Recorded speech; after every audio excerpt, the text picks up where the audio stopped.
Hi guys, for today's video we have Pinoy foods or Filipino foods. We have here chicken. Oo, dalhin mo rin. Meron ka sabi, bibili pala. Saan kayo tayo pwede makabili ng black salt eh? Ha? Kumakain ka na nito. Ayan, mainit pa. Wala ako pinapainitan. Salad. Ito, tinulang isda. With spinach, guys. Oh, mainit pa, oh. Wow, wow, wow. Okay. Ito. Sige. Ino. Rice na. Rice. Hindi, gagamitin din sa ano. Pagdating sa Oo. Pinas. Pwede na magtatanggal. Ito ngayon yung lunch namin, guys, kasi pauwi si TV. Oh. Ayan, uwi siya sa Pinas. Yeah, after 2 hours. Yeah. Ay, hindi pala. Ayan si Lizzie, guys, ang nagluluto at si Vicky. Ayan, kami lang. Paalis si Vicky for Philippines. Bispedida. So, naluto na. Salad. Deeper. Bispedida.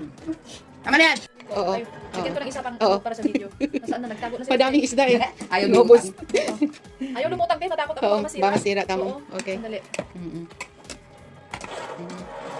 Natatakam na ako sa ano. Ito. Sa tawag. Nausok-usok pa. Oh, ayan tayo. Ayun, with the nausok fish. pa, fish. Ito, dito ang fish, guys. Pagka bumili ka, nilinisin ng tagatinda kasama na Tinanggal yung ang tanggal ng ulo. Yes. Ganyan ang turkey. Ako rin, sabakan mo na ako. Na, oh, sige. Sabaw. Baw. Ay, kuha. Gusto ko lang. Ayan na kami. Kumakain na kami. Hindi naman na naman. This is my plate.